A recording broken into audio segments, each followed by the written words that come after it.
un patient qui vient pour les mêmes symptômes, dans le même siège, qui a une douleur côté à 7 sur 10 par exemple, le patient X et le patient Y n'auront pas forcément 7 sur 10 d'intensité. Les trois outils validés que nous avons sont l'EVA, qui est l'échelle visuelle analogique. C'est une réglette, c'est un instrument ici représenté. Du côté du patient, on a des éléments marqués allant, une inscription marquée allant de pas de douleur à la douleur extrêmement intense, où le patient devra pointer à quel niveau se situe sa douleur entre ces deux extrêmes. Et du côté du soignant, des numéros allant de 0 à 10 permettant ainsi de quantifier la douleur du patient. Et en deuxième lieu, nous avons l'EVS, qui est l'échelle verbale simple, allant de 0 à 5, de pas de douleur pour 0 à 5 douleurs extrêmement intenses. En dernier lieu, nous avons l'échelle numérique, qui est une échelle aussi cotée de 0 à 10, mais elle est verbale, sans instrument. Lorsque le patient est incapable de verbaliser sa douleur et que c'est l'observateur qui la quantifie, on parle d'hétéroévaluation dans ce cas. En guise de traitement, l'OMS définit 3 paliers d'intensité croissante permettant une escalade thérapeutique. Le palier 1 est le plus souvent utilisé en première intention. Les autres paliers seront donc prescrits en cas d'échec du palier 1 ou en cas de douleur d'emblée intense ou très intense. Il est nécessaire de connaître le pic d'action de chaque médicament, car au moment de ce pic, il faut évaluer si le traitement est efficace ou inefficace avec nécessité de renforcement de celui-ci et d'adaptation thérapeutique. Ici représenté, nous avons les 3 paliers reconnus par l'OMS. Le palier 1 qui fait état où se retrouvent les antalgiques tels que le paracétamol, les antipyrétiques, les ARNS, ainsi que le Novalgin que nous aurons l'honneur d'avoir la présentation tout à l'heure. En palier 2, nous avons les morphiniques mineurs tels que le tramadol que nous manipulons ici constamment. Et dans le palier 3, nous avons les morphiniques majeurs tels que la morphine, l'oxycodone, la fentanyl, le fentanyl. Et c'est vrai que c'est très difficile de percevoir là, mais on a les différents pics d'action pour chaque palier d'antalgique.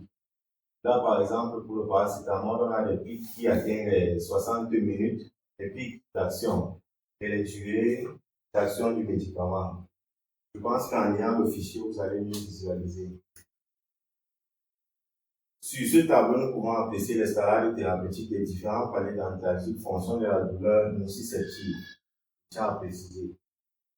Les douleurs légères, cotées sur l'échelle verbale, sur l'échelle numérique et sur l'échelle visuelle analogique allant de 1 à 3, on utilisera les paliers 1.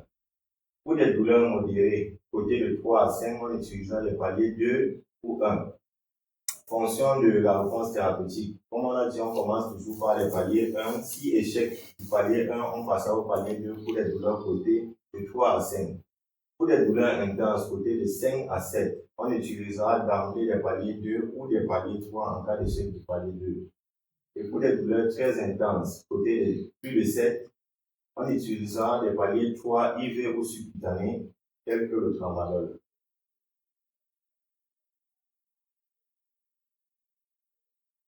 Les douleurs neuropathiques.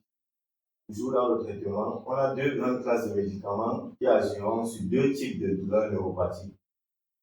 Pour les douleurs continues à titre de paresthésie ou de brûlure, on aura des antidépresseurs tricycliques tels que la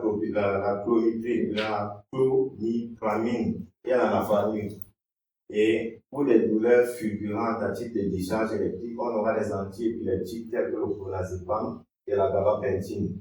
À noter que la gabapentine sera active sur les 2 types de douleurs paresthésiques ou à titre de décharge électrique. Donc, s'il y a des questions, des incompréhensions, tout ça me fait. Donc, tu as parlé de la règle Eva. Je voulais que tu présentes.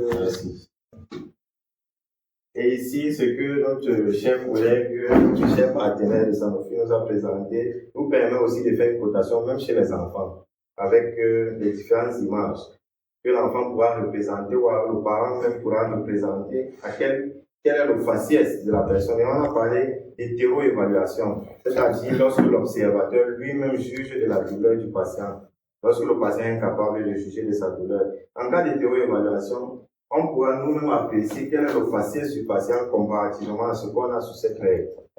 Et comme on l'a dit, le patient vient, il pointe son doigt de ce côté. Nous avons cette partie en tant que soignant.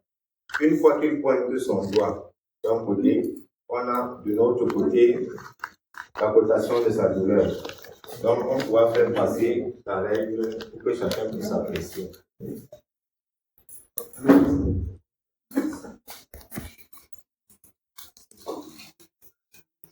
Donc, je voulais savoir, les migraines, c'est surtout dans quel genre de douleur?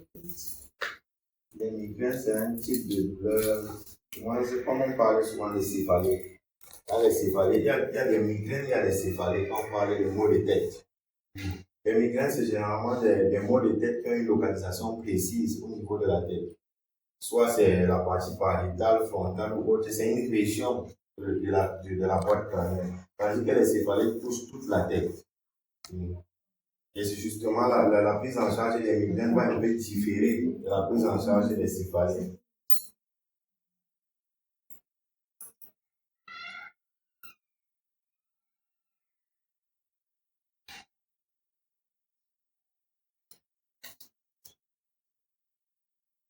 Des questions Des questions, des incompréhensions. ou des commentaires?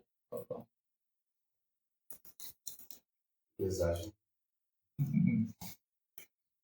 sens que c'était très digeste.